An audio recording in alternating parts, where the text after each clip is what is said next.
Alors, j'ai envie de commencer, on va parler des opportunités parce que le contexte est pas très reluisant et fait peur aux investisseurs. Je reçois énormément de questions sur les réseaux sociaux, même les investisseurs que je rencontre. C'est vrai que ces 3 dernières années, il s'est passé énormément de choses. Depuis le Covid, tout a été bouleversé. Ce qu'on avait l'habitude de connaître pour l'immobilier a été remis en cause. Ce qu'ont appris les investisseurs les 10-15 dernières années a été remis en cause et change complètement notre façon d'investir et nos stratégies. Donc forcément, on est déboussolé et ça change très très vite. Donc, je suis là pour expliquer que, effectivement, le contexte n'est pas très reluisant, mais ça, tout le monde le sait, on n'a pas besoin de moi pour ça. Mais c'est plutôt de montrer l'envers du décor. Quand il y a quelque chose qui ne va pas, quand il y a une mauvaise situation, il y a toujours une bonne d'un autre côté. Et c'est pas juste du développement personnel à l'eau de rose pour dire oui, il y a toujours une bonne situation dans une mauvaise, ce qui est vrai. C'est tout simplement économique et mathématique. C'est une question d'offre et de demande, l'immobilier. Et donc, quand il y a moins de demande quelque part, il y en a forcément plus de l'autre côté.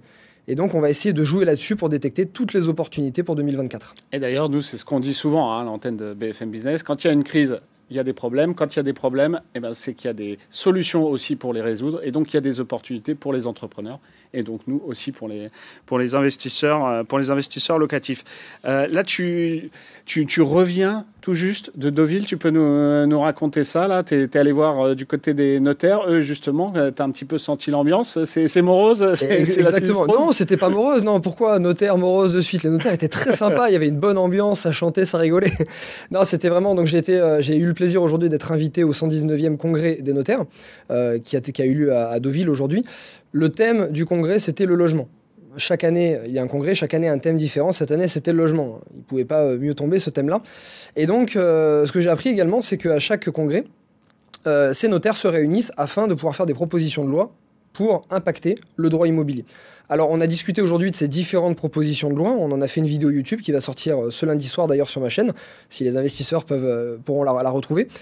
Donc, il y a des choses très intéressantes et ils sont conscients qu'aujourd'hui, on a des problématiques dans le logement, il y a beaucoup de choses qui changent entre les taux d'intérêt, la forte tension locative, la fiscalité qui pèse aussi. Enfin, on a tout un tas de paramètres à jauger et dès qu'on bouge un curseur, eh bien, il y en a un autre qu'il faut bouger derrière, voire peut-être même 5 autres. Donc les propositions étaient très intéressantes. Et donc ce que j'ai appris également, c'est qu'il y a eu pas moins, si je ne dis pas de bêtises, de 150 propositions de loi qui ont été acceptées depuis, je crois, les 40 dernières années ou 50 dernières années pour le congrès des notaires. Donc ce qui veut dire qu'en tant qu'investisseur, quand vous allez voir votre notaire, vous faites une opération immobilière ou pour n'importe quelle autre raison, discutez avec lui. Faites face, si vous êtes promoteur, marchand de biens, professionnel de l'immobilier, expliquez à votre notaire les problématiques que vous rencontrez. On le sait, dans une entreprise, moi je demande à mes employés, à ceux qui sont en contact avec les gens, avec les clients, en contact avec le terrain, de faire remonter les informations. C'est exactement pareil dans l'immobilier. Vous êtes professionnel de l'immobilier, vous allez voir votre notaire, faites remonter les problématiques que vous viviez, et votre notaire pourra les faire remonter au travers du congrès, et puis on l'espère pourra impacter positivement, c'est ce qu'on veut, le droit immobilier.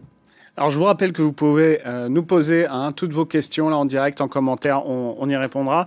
J'ai envie de commencer avec une question de Anne-Catherine qui nous demande on parle beaucoup des passoires thermiques. Alors, elle explique notamment que c'est un peu flou en ce moment. Là, il y a eu plein d'annonces, mais on ne sait pas trop sur quel pied danser. Est-ce qu'il y a des opportunités là-dedans? Est-ce que finalement, en fait, c'est pas une opportunité quand on est investisseur? Alors, je vais essayer de faire quelque chose. À chaque direct, je vais essayer d'avoir une phrase clé, une phrase morale qui conclura ce direct. La phrase, la dernière fois, au crédit, si tu t'en rappelles, c'était adaptabilité. S'adapter au marché. Alors, pour toutes les raisons, en tant qu'investisseur, on doit s'adapter. Ce soir, ça va être acheter ce que les gens ne veulent pas. Et en tant qu'investisseur, surtout jeune investisseur ou même population en masse, on aime bien suivre les grands mouvements. Ça nous rassure, on est bien, on est moutonnier, c'est ça que tu dis. On est moutonnier, mais c'est c'est totalement normal. On a 70 à 80% de la population qui va réagir de la même manière selon les sujets. Donc, comment ça se précise? C'est simplement pendant le Covid, tout le monde cherche des maisons avec une piscine. Eh bien, je vais acheter une maison avec piscine en me disant, tiens, ça peut être un bon investissement parce que tout le monde en veut. Malheureusement, c'est pas le moment où tout le monde en veut que c'est le meilleur investissement. Donc, c'est un peu comme les actions en fait. C'est quand tout le monde se rue sur les actions, c'est qu'elles sont au plus haut. Généralement, c'est pas le meilleur moment d'investir. C'est pareil pour l'immobilier, sauf qu'on a beaucoup plus de temps pour le voir venir parce que c'est un actif qui est beaucoup moins volatile. Donc, comme dit notre cher Warren Buffett, acheter au son du canon, vendre au son du violon. Donc, on va chercher où sont les canons. Et l'avantage en ce moment, c'est qu'il y en a beaucoup des canons quand même. C'est pas très compliqué de les trouver. Alors, effectivement, on a les passoires énergétiques. On peut se dire en tant qu'investisseur, nouvelle loi sur les passoires énergétiques, mince, j'ai des biens qui correspondent pas au standard, un bien classé F, G, bref, une passoire énergétique. Encore une loi qui me tombe dessus, qu'est-ce que je dois faire? Je vends, j'ai pas l'argent, qu'est-ce que je fais? Mauvaise nouvelle. Mauvaise nouvelle peut-être si vous avez des biens, mais si vous n'en avez pas et que vous voulez acheter, très bonne nouvelle. Vous allez acheter quelque chose que les gens ne veulent plus, qui est complètement décoté par rapport à un investissement, enfin un bien qui est coté A, enfin qui a une passoire, enfin pardon, une étiquette A ou B, en moyenne 15 à 17% de moins qu'une étiquette B. Donc ça fait quand même déjà une belle décote. En plus de ça, on a le contexte global, où c'est beaucoup plus facile de négocier, décote supplémentaire. En plus de ça, quand vous allez faire un prêt auprès de votre banquier, si vous faites des travaux énergétiques, ça facilite un peu le dossier, il aime bien. En plus de ça, vous avez des aides. Vous allez sur le site MaPrimeRénov', vous avez d'autres sites comme ça pour pouvoir récupérer des aides pour faire votre rénovation énergétique. Donc vous allez acheter quelque chose que les gens ne veulent pas, pour le rénover et proposer quelque chose que les gens veulent. Et c'est ça notre but d'investisseur. Aujourd'hui, les gens, ils ont besoin, on va parler de la tension locative qui est extrêmement tendue en ce moment. On va profiter des biens que les gens ne veulent pas pour proposer des biens que les gens veulent, c'est-à-dire un bien rénové sur le marché en location. Donc passoire énergétique peut être une très bonne opportunité parce que vous allez négocier auprès du propriétaire et le propriétaire, il le sait bien. S'il vend, c'est pour ça. Il en a peut-être marre de faire des travaux, il a peut-être plus envie, ça fait 20 ans qu'il a son bien. Donc il le sait, la passoire énergétique. Vous allez lui rappeler. Vous vous souvenez, passoire énergétique, il faut insister. Il faut insister sur le point douloureux, mais c'est comme ça, c'est le jeu de l'immobilier. Donc il y a de très très bonnes affaires à faire dans les passoires énergétiques. Donc c'est pas une mauvaise nouvelle, c'est plutôt une bonne. Alors je le rappelle, hein, le contexte des passoires énergétiques, s'il y a une interdiction progressive à la location en fonction de la notation, donc il y a déjà les G+, mais ça c'est vraiment on va dire les super passoires thermiques. À partir de 2025, on n'aura plus le droit normalement de louer les logements classés G. En 2028, les logements classés F. Et en 2034, les logements classés E. Alors, il était question à un moment peut-être de revoir le calendrier, mais Bruno Le Maire s'est un petit peu pris les pieds dans le tapis. Donc non, pour l'instant, il n'y a pas de remise en cause de ce calendrier. Et pour accompagner ça, c'est vrai qu'il y a de gros efforts du gouvernement là-dessus. On passe à une enveloppe de 5 milliards d'euros pour tout ce qui est rénovation. Donc il y a MaPrimeRénov' dedans, mais il n'y a pas que ça. Mais tout ce qui est rénovation à l'habitat, 5 milliards d'euros pour 2024. Voilà. Et plutôt des coups de pouce à prévoir sur les pompes à chaleur. Voilà. Faut que vous gardiez tout ça en tête. Mais voilà, donc c'est pour ça aussi qu'il y a des gens qui se précipitent un petit peu pour vendre. Et justement, là, ils savent qu'ils vont devoir négocier s'ils ne veulent pas faire les travaux. C'est le moment de négocier, en tout cas, et ça va être de plus en plus. Exactement. Jean-Louis, je me permets une précision. C'est une petite nuance, mais qui peut avoir son effet. La différence entre l'énergie primaire et l'énergie finale de consommation. C'est une petite nuance. Lorsque vous regardez votre étiquette de votre DPE, le gros chiffre qui est annoncé, c'est énergie primaire. Ce qui est retenu dans la loi, c'est l'énergie finale. Oui, tout à fait. Finale, il y a deux DPE, entre guillemets. Hein. Quand on regarde, en fait, il y a deux formes de DPE au même endroit. Exactement. Et si on regarde en fait la petite ligne en bas du cadran, on a l'énergie finale qui, en général, est beaucoup plus faible que l'énergie primaire. Donc si vous aviez un bien qui était considéré comme passoire énergétique, un bien classé E, par exemple, peut-être qu'il est classé D, voire C, ça fait une grosse différence, mais peut-être D, on peut gagner 1 à 2 lettres entre l'énergie primaire et l'énergie finale. Donc vérifiez bien. Alors, vous le savez, votre vendeur le sait peut-être pas. Oui, tout à fait, c'est ce que j'allais dire. On peut en profiter. J'espère qu'il regardera pas ce direct. En tout cas, oui, mieux vaut parler de la pierre des deux notes. Si les notes sont pas les mêmes. Vous voyez la note. Écoutez, moi je vois qu'il est F, votre bien, il est G. Donc peut-être potentiellement en énergie finale, il est D. Ça, c'est un point qu'on a négocié. On a Roberto 6 qui nous dit acheter du G maintenant. Oui, mais avec quelle décote? T'en as un petit peu déjà parlé, mais on peut espérer quoi comme décote? Sur un G. Ça dépend. Alors ça dépend des régions, ça dépend des biens. Un bien plein centre de Paris, studio, surtout là avec les JO, dans un bon quartier, n'aura pas la même décote qu'un bien qui est à Saint-Étienne par exemple. Je parle de Saint-Étienne parce que c'est une des villes les plus rentables de France et très peu cher au mètre carré. En moyenne, on peut espérer entre 8 et 15-17% de décote de la LEF, de la lettre D jusqu'à G par exemple. Voilà. Maintenant, votre décote, ça va être votre prix en fait. Donc n'hésitez pas à faire des offres à la casse. Et d'ailleurs, j'ai plein d'autres nouvelles ce soir pour vous pour les offres à la casse. On est là pour ça. Donc faut pas hésiter à faire des offres. Et aller taper un peu plus bas. De toute façon, on est dans un marché qui est descendant. Donc ça aussi, c'est des arguments. On va récapituler tous les arguments ce soir à donner auprès de votre vendeur. Mais c'est pas parce qu'on a des arguments canons, comme j'ai appelé ça au début, des arguments de baisse qu'on ne peut pas acheter. On peut acheter et faire de très bonnes affaires. Il faut juste être prudent et savoir sur quoi on négocie. Oui, puis je dirais en plus, comme on est dans ce contexte-là, et si on est en tant qu'investisseur immobilier, on a le temps. Voilà, ça ne sert à rien de se précipiter sur le premier bienvenu, justement. Donc faites des offres un peu dures, un peu négociées. Et puis vous verrez bien, il y en aura peut-être une qui passera. Et là, ce sera bien. Et c'est vrai qu'il faut faire aussi le calcul parce que les travaux de rénovation énergétique, ça a un coût. Hein. Ça peut être, parfois, on évoque 40, 50, voire 60 000 euros parfois, dans certains cas. Parfois, ça peut être moins. Ça dépend, bien évidemment. Mais voilà, donc c'est aussi quelque chose à budgéter dans votre tête quand vous achetez. Hein. Ouais. Alors Arthur Le Petit 3 qui nous pose cette question, merci à toi. Est-ce que vous pensez qu'il faut utiliser les subventions de l'État? Alors j'ai envie de compléter un peu sa question. C'est-à-dire que c'est vrai que parfois pour monter des dossiers, c'est une prise de tête énorme.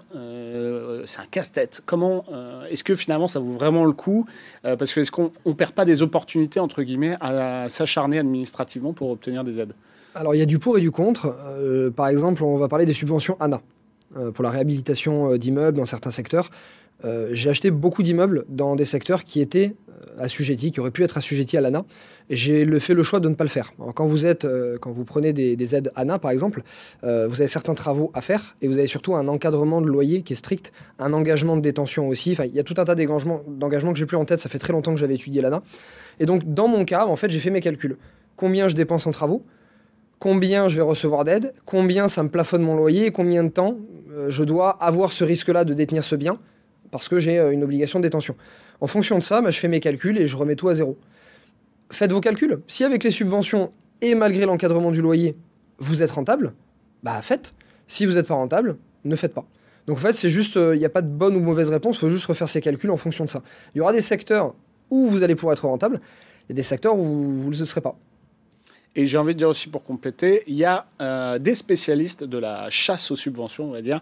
Il y a des entreprises, c'est tellement compliqué qu'il y a des entreprises qui se sont spécialisées là-dedans, donc vous en trouverez plusieurs. Voilà, donc ça peut aussi vous aider. Et puis ils peuvent assez rapidement peut-être vous donner une idée du budget des aides que vous pouvez obtenir, même si ce n'est pas exactement à l'euro près, ça vous donnera quand même une bonne idée. Alors, Mao El Tchatchou, merci pour ta question. Comment fait-on du déficit foncier en location nue? D'ailleurs, c'est pas la seule question qu'il y a sur le déficit foncier. Comment ça fonctionne? Comment ça marche? Il y a des questions très intéressantes sur la fiscalité. Ça mériterait un direct à part. Alors, on peut partir là-dessus. Moi, ça me dérange pas. Le but, c'est vraiment de parler des opportunités en 2024, au-delà du déficit foncier. Je dis un petit mot sur le déficit foncier. Je peux réenchaîner après sur les opportunités et on fera un direct. D'ailleurs, votez dans les commentaires. Vous êtes là pour ça, c'est vous qui choisissez les sujets de ce soir. Donc, votez dans les commentaires et dites-nous qu'est-ce que vous aimeriez voir pour le prochain live qui sera dans 2 ou 3 semaines, si je dis pas de bêtises. Fiscalité peut être très intéressant. Alors, pour le déficit foncier, la question exacte, c'était comment on fait? Comment ça fonctionne pour en location nue? Déficit foncier, c'est très simple. Alors, ça concerne uniquement le nu. Comme on dit foncier, dès qu'on parle de foncier, ça concerne automatiquement le nu. Dès qu'on parle de revenus BIC, ça concerne les meublés ensuite. Donc, déficit foncier, c'est à partir du moment où on est en déficit, tout simplement. Donc, on est en revenu foncier nu. On n'a pas de limite de montant. Dès qu'on a un montant de charge ou de travaux qui est supérieur à nos rentrées de loyer annuelles, à ce moment-là, on est en dessous de zéro, on est en déficit. Alors, l'avantage du déficit foncier, c'est qu'on peut, la première année, imputer jusqu'à 10 700 € de nos travaux qui sont en surplus. Exemple, j'ai 30 000 € de travaux, puis ensuite j'ai des charges locatives afférentes aux biens immobiliers. J'ai 30 000 € de travaux, mais j'ai que 10 000 € par an de loyer. Évidemment, avec mes 30 000, je vais gommer 10 000 € de loyer, mais il va me rester 20 000. Donc je peux les utiliser pour les années précédentes. Bien plutôt qu'utiliser pour les années précédentes, l'administration fiscale me permet, la première année, de prendre 10 700 € de ces travaux pour effacer une partie de mon revenu professionnel, de mon revenu fiscal. Donc ça veut dire 10 700 € de moins qui ne seront pas imposés dans ma tranche d'impôt. Et il y a des tranches d'impôt dans lesquelles c'est intéressant, il y a des tranches où c'est pas intéressant. Voilà. On reviendra dans le détail, comme ça les incitera à aller voir le live la prochaine fois. Live fiscal la fois prochaine, les amis. Alors juste la dernière là-dessus, c'est Dylan Dugast. Est-ce qu'on peut faire du déficit foncier sur une SCI? Est-ce que c'est jouable ou pas? Moi, j'avoue que j'ai pas regardé ce point de détail-là. Oui, lorsqu'on est en SCI à l'IR, parce qu'une SCI à l'IR est transparente fiscalement. Donc, quand on choisit l'option, parce que c'est vrai, en SCI, on a l'option soit l'impôt sur le revenu, soit l'impôt sur les sociétés. Exactement. Et donc, quand on est à l'impôt sur le revenu, on est considéré comme un particulier, entre guillemets. Tout à fait. Et, via une structure SCI, bien sûr. Mais voilà. Et à ce moment-là, on peut faire du déficit. Une SCI à l'IR et d'office, quand vous faites une SCI, c'est d'office à l'IR. Vous pouvez choisir l'option à l'IS, donc c'est un choix. Lorsque vous avez choisi à l'IS, c'est irrévocable. Vous ne pouvez pas revenir en arrière à l'IR. Et une SCI à l'IR est dite transparente fiscalement. C'est-à-dire qu'en fait, c'est exactement la même imposition. Vous avez droit aux mêmes régimes fiscaux que lorsque vous êtes en particulier. Je vais ajouter un point, parce que je pense que ça peut être un bon début et un bon début de question aussi sur les opportunités 2024. Pour moi, là, je voulais placer ça en préambule. La principale opportunité qu'on devrait voir, et les yeux devraient être rivés là-dessus pour tous les investisseurs, c'est les taux de la Banque Centrale Européenne. En fait, les taux de la BCE, déjà premièrement notre inflation, dès qu'on aura réussi à contrôler notre inflation et à la faire s'approcher de 2, à ce moment-là, on aura des taux directeurs de la BCE qui vont baisser, puisque la mission sera accomplie. À partir du moment où on aura des taux qui vont baisser, les taux de crédit immobilier vont suivre et baisser. Et on aura une fenêtre de tir de 6 à 12, voire 18 mois, suivant la réactivité du marché, où le marché peut se replacer, se recaler, voire réaugmenter. Hein, on a eu là, en baisse du marché, à partir du moment où la BCE a commencé à monter ses taux, que ça s'est répercuté sur les crédits immobiliers, on a eu 12 mois, voire 18 mois. Là, on commence vraiment à avoir les vraies baisses immobilières. J'allais dire 6 mois, mais c'est vrai, c'est ça. C'est 6 à 12 mois. Et donc, c'est vrai qu'on a un décalage par rapport au réel. Et en plus, les gens ont tendance à pas le voir venir. Alors que les taux d'intérêt, ça, c'est vraiment quelque chose hyper important. Et c'est un paquebot. Donc, on le voit quand même arriver. Hein. Mais je pense que le décalage dans l'autre sens sera plus rapide. Parce que là, c'est dans le mauvais sens. Donc, les vendeurs, non, ça baisse pas. Attendez, ça va remonter. Non, mais les taux vont baisser. Oui, et puis on attend. Dans l'autre sens, bizarrement, quand les taux baissent et que les prix sont prêts à repartir, c'est plus rapide. Oui, sans doute. Ouais. Mais en tout cas, on aura quand même un temps de latence. Donc, selon moi, évidemment, ça dépend de l'inflation, ça dépend d'éventuels signes noirs qu'on aurait sur le marché, une guerre qui se prolonge, un nouveau Covid, on l'espère pas. Si on reste tel qu'on est et que l'inflation se maîtrise, a priori peut-être fin 2024, on aurait une fenêtre de tir où les prix devraient être assez bas entre mi-2024 et mi-2025.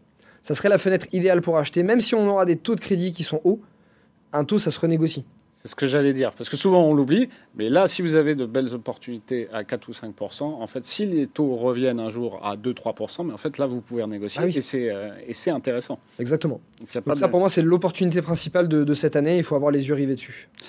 Toi, quels sont les... Alors là, je viens de voir, fiscalité, il y a beaucoup de gens là qui nous parlent de fiscalité pour le prochain live. Ah, fiscalité, écoutez, donc, les amis, on vous fiscalité, moi, c'est mon dada depuis longtemps, donc ça, on va s'amuser tous les deux. Ça me va très bien. Toi, quelles autres opportunités t'as vues pour l'année prochaine? T'as quoi en tête? Alors, la deuxième opportunité, on va rester dans le même leitmotiv de ce début de live. Tout ce que les gens ne veulent pas, nous, on veut. Aujourd'hui, qu'est-ce que les gens ne veulent pas? Les bureaux d'affaires. Voilà. Immobilier d'affaires, immobilier de bureau, les gens, les fonds d'investissement s'en débarrassent et n'en veulent pas. Donc on a des décotes de 15, 20, 30, 40% sur de l'immobilier d'affaires. Donc soit on est beau promoteur, bien établi avec des moyens, et là on parle de réhabilitation d'immeubles, on prend un bureau d'affaires, un immeuble d'affaires, on le réhabilite en habitation. On en parlait justement aujourd'hui auprès des notaires. Une proposition de loi sortie de congrès va dans ce sens. Faciliter justement la réhabilitation d'immeubles de bureaux pour l'immobilier d'habitation. Faire en sorte que les changements de destination soient plus simples. Alors peut-être pas pour les anciens immeubles, mais pour les nouveaux en tout cas, parce qu'ils ont bien compris qu'aujourd'hui on a des bureaux dont plus personne ne veut, parce que télétravail passait de 1,5 jours par semaine à 2,5 jours en moyenne, donc ça fait moins de mètres carrés de bureaux à utiliser. Par contre, les gens restent chez eux quand ils travaillent. Donc plus de mètres carrés d'habitation à utiliser. Donc forcément, ce transfert, il est nécessaire. Il y a un rééquilibrage qui va se faire. Exactement. Donc trouver du bureau ou trouver du commercial que personne ne veut pour réhabiliter en habitation. Alors le bureau en habitation ou le commercial rez-de-chaussée à réhabiliter soit en habitation, soit en Airbnb. Oui, ça se fait beaucoup d'ailleurs à Paris, pour les gens qui sont en région parisienne. Ouais. À Paris, il y a beaucoup de commerces qui ont été transformés en Airbnb. Alors, pas toujours en respectant les règles d'ailleurs, parce que les règles à Paris sont très compliquées, mais il n'y a pas que Paris. Et il y a des villes où c'est plus simple de faire des Airbnb, de respecter tout à fait la réglementation. Là, nous, on en finance actuellement avec notre société de crowdfunding. On finance un bien qui est transformé en changement de destination pour du Airbnb à Paris, plein Paris. Ça sera les derniers, hein. Le PLU va changer, on ne l'aura plus ça. Donc il y a encore quelques opportunités. Par contre, dans d'autres villes, on peut avoir ces possibilités-là. Donc ça, pour moi, c'est une opportunité qui est extraordinaire. Posez-vous toujours la question, qu'est-ce que les gens ne veulent plus et qu'est-ce qu'ils veulent? Là, on a une tension locative, on en parlait avant le direct, une tension locative qui est sans précédent. On discutait tout à l'heure, on a moins 20, suivant les régions, moins 20 à moins 30% d'annonces locatives disponibles. Mais Ouais, plus ça, 20. Pardon, oui, mais ça, Pardon. c'est l'étude Se Loger, oui, c'est ça. Ok. Se Loger de cette semaine, moins 20% d'annonces sur un an pour la location. Donc, l'offre, moins 20% d'offres sur Se Loger, donc qui est quand même Mais plus une 20 à référence. 30% de demande. Mais c'est ça, et ça, c'est ce que nous disent aussi les réseaux. Ouais. Et moi, j'ai juste une petite remarque sur ce que tu dis, voilà, pour ceux qui nous écoutent. J'ai eu, il y a pas très longtemps par téléphone un patron d'une grosse SCPI, une très grosse SCPI, l'une des plus importantes de la place en France, qui m'a dit exactement ça. Il m'a dit justement, moi là je suis en train d'acheter des bureaux parce que plus personne n'en veut, et il me dit c'est le moment de le faire. C'est justement quand tout le monde panique un peu sur ce segment-là, en tout cas du marché. Ouais, je suis totalement d'accord. Donc ça, ce sont deux opportunités. Il y a d'autres opportunités aussi également, c'est de viser des villes qui, selon moi, ont fortement augmenté après le Covid. Il y en a eu beaucoup, notamment des petites villes de province, qui ont fortement augmenté à cause du Covid, et qui, là, baissent fortement. C'est-à-dire, c'est des villes qui ont artificiellement monté parce que très forte demande à un instant T. La hype. Covid, exactement, la hype. Je veux de la campagne, je veux du jardin, je veux de la piscine. Bon, maintenant, les gens ont commencé à se stabiliser, ils ont fait leur projet, ça ralentit un petit peu. Donc maintenant, ça redescend. Ça redescend parce qu'il y a un peu moins de demande. Mais si on a des villes comme ça qui descendent, parce qu'on a une population qui peut pas forcément avoir accès au crédit aujourd'hui, on a une forte population qui n'a pas accès au crédit, et encore moins maintenant avec la montée des taux. Mais par contre, ça reste des villes où il y a une très forte tension locative, parce qu'il y a de l'activité économique, parce qu'il y a des commerces, parce qu'il y a des écoles, parce qu'il y a une forte démographie, voire une démographie qui est grandissante. Donc si on a tout un tas de critères qui nous disent « Ok, cette ville, elle a quand même de bons atouts. Peut-être, point positif, elle a peut-être des monuments, elle a peut-être un petit peu de tourisme, voire elle a la mer, pourquoi pas. Mais par contre, on a une forte baisse parce que tout simplement, les gens n'achètent plus en ce moment.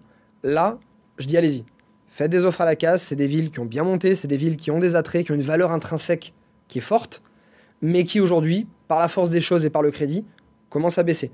Là, faites des offres à la casse aussi. Vous pouvez faire des superbes opportunités dans des villes sympas, où il y a une très forte tension locative, et être sûr de louer parce que les gens en ont besoin. Et encore plus dans des villes où les gens, malheureusement, n'ont pas les moyens d'acheter. S'ils n'ont pas les moyens d'acheter, il faut qu'ils se logent. Donc ils vont louer. Donc encore plus de tension locative.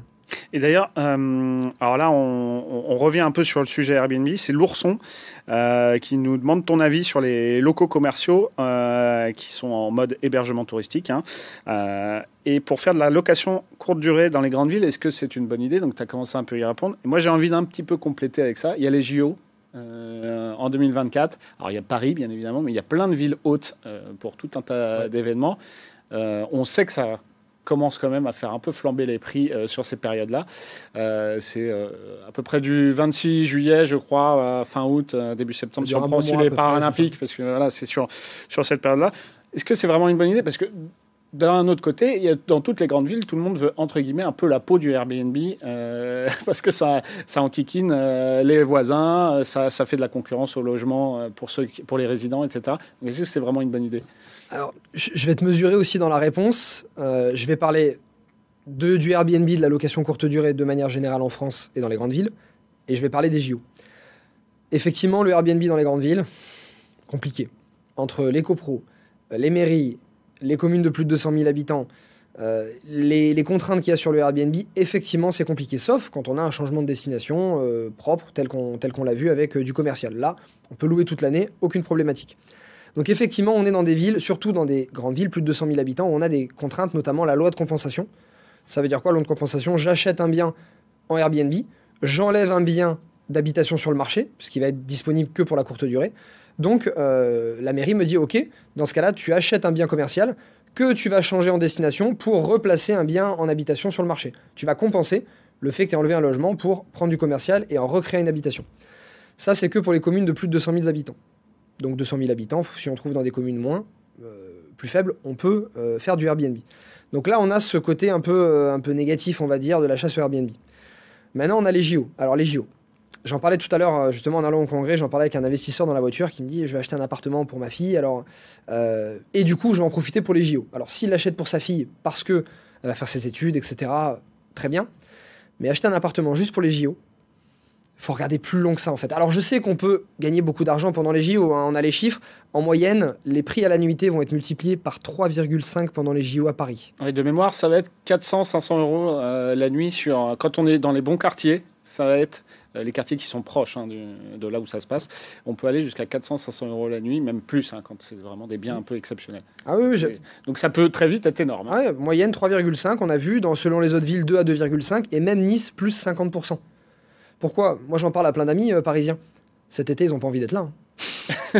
Ils vont tous partir, ils vont mettre en location leur appartement et ils vont descendre dans le sud ou principalement. Donc pour moi, on a une mauvaise période estivale sur la Côte d'Azur dernièrement, l'été dernier.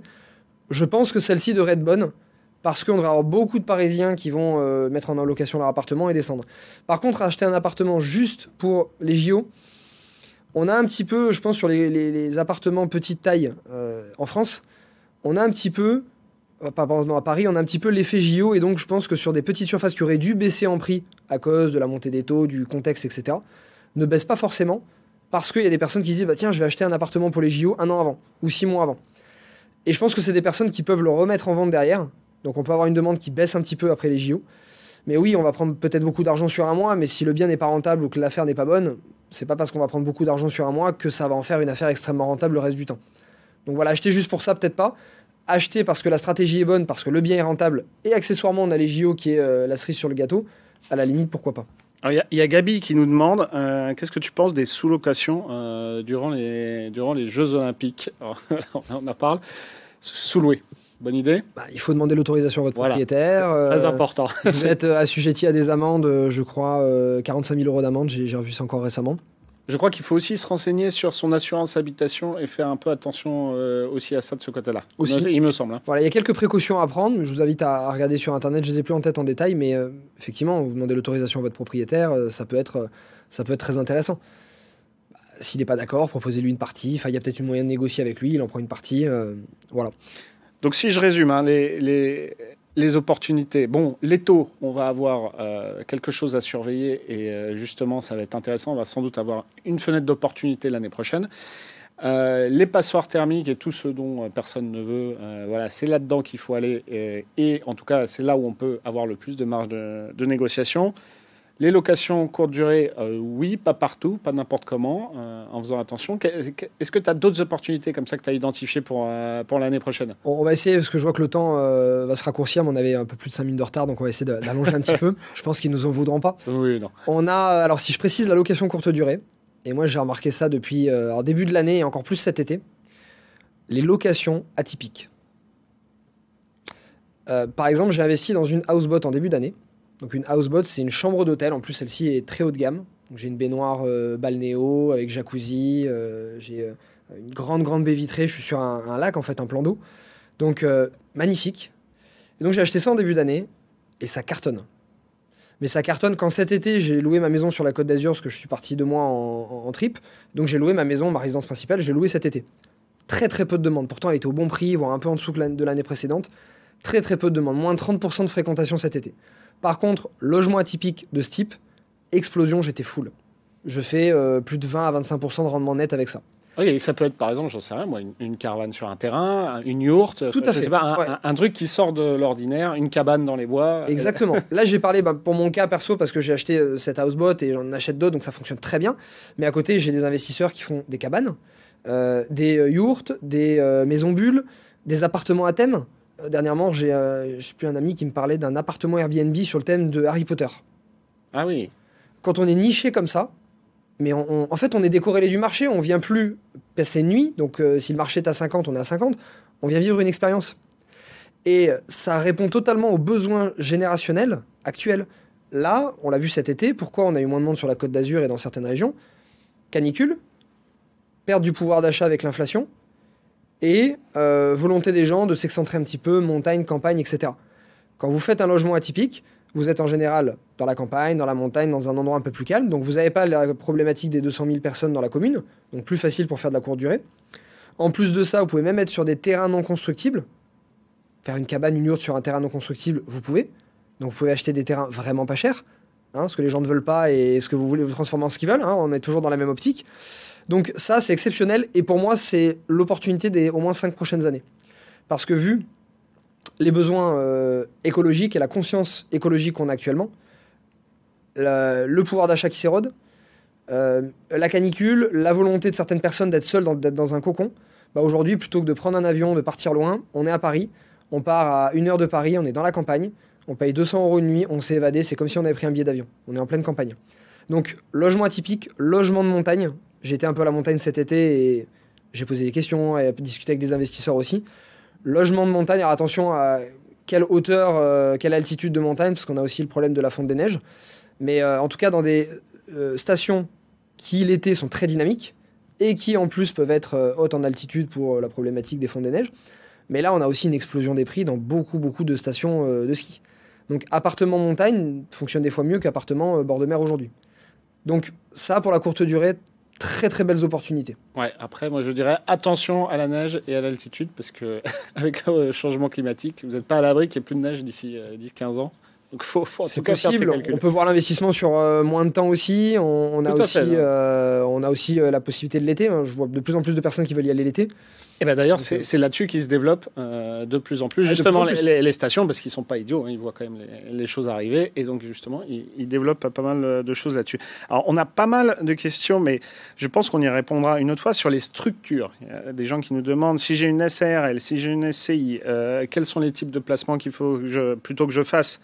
Quel type d'investissement voilà, est-ce qu'il faut que je sois à l'IS et tout. Moi, je pense que ça, vu le nombre de questions là-dessus, à mon avis, ce sera intéressant de faire un live là-dessus. On a dit live fiscalité, ça c'est sûr, mais on peut faire aussi live structure juridique. Est-ce que j'ai besoin d'une SCI ou pas? Est-ce que j'y vais comme ça tout seul en tant que particulier?